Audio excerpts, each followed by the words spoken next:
Loki is the world's first cartoon character, and yes, I know that's a strong statement and I can absolutely back it up.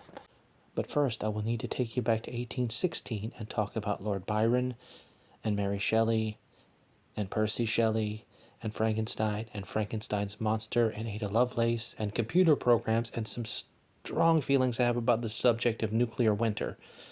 And I promise I'll get to Loki eventually. In 1816, a volcanic eruption triggered what was essentially a nuclear winter. I know some climate nerds prefer volcanic winter, but that's a silly distinction.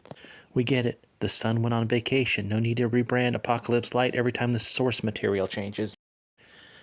Anyway, one of the things that happened during this long, cold, miserable year was a story writing contest between the poet Lord Byron and a young woman who would one day carry the literal heart of her dead husband around with her. Yes, really. That husband-to-be, Percy Shelley, was also in attendance, presumably being poetic and tragic and slightly damp.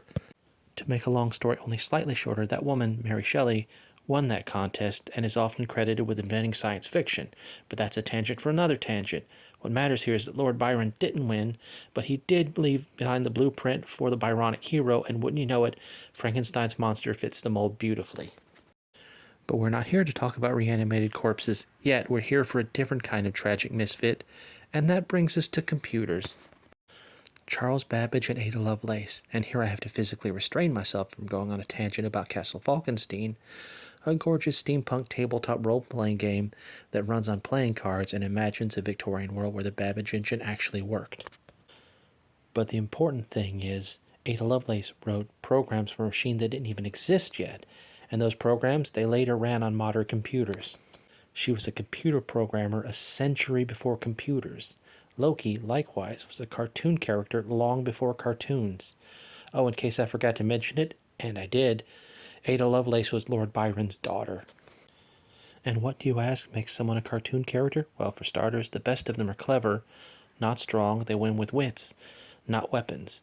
They're shapeshifters too, sometimes literally, sometimes just by slipping into a new role with a quick costume change. And even the cleverest of them, way too clever for their own good, always thinking one step ahead and sometimes still stumbling off a cliff. And all of that, that's Loki in a nutshell. Now, Snorri Sturluson tried very hard to make Loki the Norse Satan, ominous, malevolent, the architect of the end of the world. And sure, that version's in there, but the thing is, Loki's got two essential modes. There's Bugs Bunny, wily, mischievous, cross-dressing to escape danger or seduce a giant, always just one punchline ahead of disaster. And then there's the Byronic hero, alienated, brilliant, fated for tragedy. Think Frankenstein's monster if he were also a stand-up comic with parental issues. So yes, Byron named the archetype, but Loki lived it. Tragic, brilliant, chaotic, and painfully self-aware. Byron wrote poems. Loki started them before poetry even had a rhyme scheme.